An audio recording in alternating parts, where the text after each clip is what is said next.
আজকের এই অনুষ্ঠানে উপস্থিত আমার মাতার মুকুট, আমার শিক্ষক শিক্ষিকা এবং উপস্থিত সকল শিক্ষার্থীকে প্রথমেই সাদর সম্ভাষণ। আসসালামু আলাইকুম। প্রথমেই আমি বলতে চাই, আজকের এই অনুষ্ঠান শিক্ষককে নিয়ে, তিনি হচ্ছেন আমাদের স্কুলের প্রধান শিক্ষক প্রয়াতুল গোলামী স্যারের স্মরণে আমরা একটি দোয়া মাহফিলের আয়োজন করেছিলাম। আর সেই অনুষ্ঠানে করার পর কিছু টাকা আমাদের রয়েছিল, সেই টাকাটা আমরা তোমাদের কাছে দিয়ে দিচ্ছি। কারণ তোমাদেরকে দিয়ে দিচ্ছি কারণ হচ্ছে তোমরা যেন তোমাদের এই শিক্ষাক্রম চালিয়ে যাওয়ার জন্য তোমাদের জন্য আমরা একটু অগ্রসর ভূমিকা রাখতে পারি আমাদের এই প্রাক্তন সুনাম থেকে। এইটুকু তোমাদের উদ্দেশ্যে একটু কথা বলতে চাই। আমাদের শিক্ষক তিনি চলে গিয়েছেন, আমি যেটা মনে করি সেটি হচ্ছে শিক্ষকতা কোনো পেশা হতে পারে না, এটা একটা ব্রত।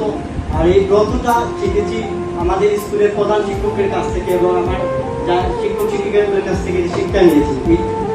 আমার আদর্শ এবং নৈতিকতা থেকে তোমাদের উদ্দেশ্যে একটি কথা বলতে চাই, সেটি হচ্ছে এই প্রতিষ্ঠানে তোমরা যে শিক্ষাটা নিচ্ছ, এই প্রতিষ্ঠানকে তোমরা যেভাবে তোমাদের দিক থেকে প্রচেষ্টা চালিয়ে যাচ্ছ যাতে এই প্রতিষ্ঠানের সুনাম তোমরা অর্জন করতে পারো। আমি যদি একটি কথা বলতে চাই, সেটি হচ্ছে আমাদের যে শিক্ষক শিক্ষিকা তোমাদেরকে যেভাবে পড়াচ্ছেন সেই পড়াটুকু তোমরা আয়ত্ত করো এবং তোমরা যেন এই স্কুলের সুনামটুকু সামনের দিনগুলিতে ভালো করে রাখতে পারো। ঠিক আছে, এটাই থাকবে আমার প্রত্যাশা তোমাদের কাছে।